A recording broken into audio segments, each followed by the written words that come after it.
Hello friends, welcome to my channel. कैसे हैं आप सब? होप आप सब अच्छे होंगे। जैसा कि आप सबको पता है, ये हमारी इंडस्ट्रियल रिलेशन की सीरीज चल रही है, जिसमें आज हम पढ़ेंगे सक्सेस ऑफ कलेक्टिव बार्गेनिंग। इसमें देखिए बहुत सारे पॉइंट्स हैं, तो आइए हम डिस्कस कर लेते हैं। There must be a change in the attitude of employers and employees.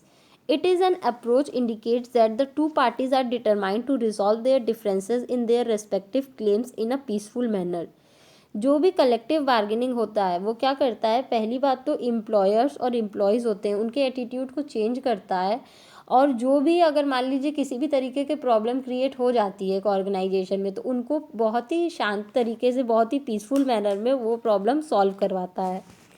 The employers and employees should enter upon negotiation on points of difference or on demands with a view to reaching an agreement.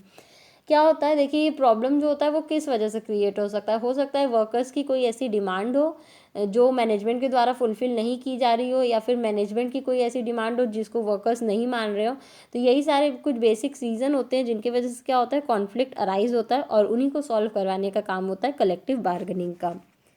To ensure that collective bargaining function properly, unfair labor practices should be avoided and abandoned by both sides. देखिए collective bargaining का जो main काम होता है वो देखना कि किसी के साथ भी किसी भी तरीके का मतलब एक भेदभाव ना हो। जो वर्कर्स हैं उनको पूरी प्रॉपर फैसिलिटी मिले, और उनकी जो भी डिमांड है, अगर वो डिमांड सही है तो उनकी डिमांड मैनेजमेंट के द्वारा पूरी की जाए। When negotiation result in an agreement, the terms of the contract should be put down in writing and embodied in a document. जब देखिए क्या होता है, जो भी कलेक्टिव बार्गेनिंग के हेड होते हैं वो जो वर्कर से मैनेजमेंट से बात करते हैं, तो जो भी उन लोग के बीच एक कॉन्ट्रैक्ट होता है, उस कॉन्ट्रैक्ट को मतलब पर्टिकुलरली एक रिटन फॉर्म में लिखा जाता है, और वो एज अ प्रूफ की तरह काम करता है कि इसमें वो उसमें सारी चीज़ें लिखी होती है कि मैनेजमेंट के द्वारा ये सारी काम किए जाएंगे और वर्कर्स के द्वारा ये सारे वर्क किए जाएंगे।